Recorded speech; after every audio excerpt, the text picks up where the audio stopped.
ครับสวัสดีนะครับคลิปนี้ก็มาหากินมาตกปลานะครับนี่ครับเงี้ยเงี้ยอย่างลูกส่งน้ำนะครับพี่น้องอากาศมันจะร่มครับเดี๋ยวมาดูว่าจะมีแต้มมาครับเดี๋ยวไปลองมือครับพี่น้องครับไปครับนี่ครับก็หมายข้องนี่ครับหมายข้องธรรมชาติจะเป็นร่มแห้งครับพี่น้องไปครับพี่น้อง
เดี๋ยวพี่น้อง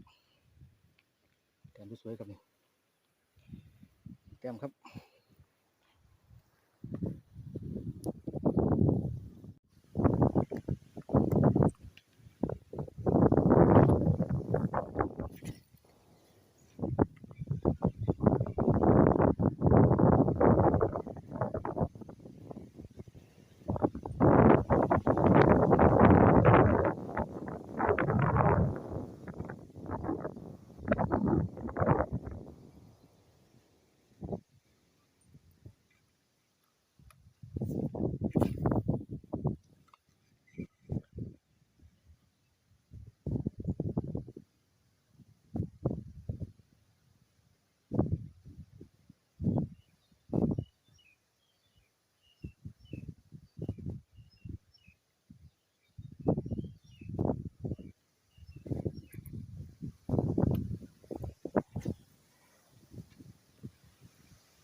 เต็มปากเลยครับพี่น้อง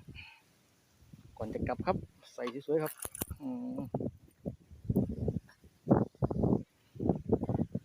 ครับพี่น้อง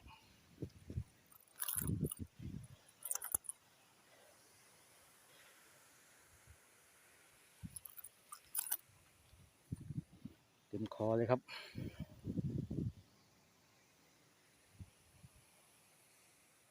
ใส่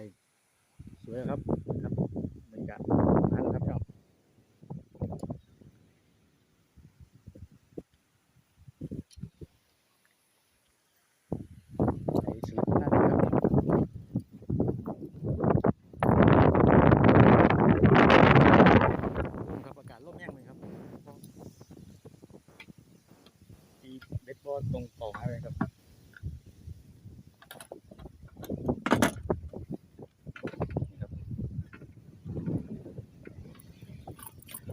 หน่อยตัวแม่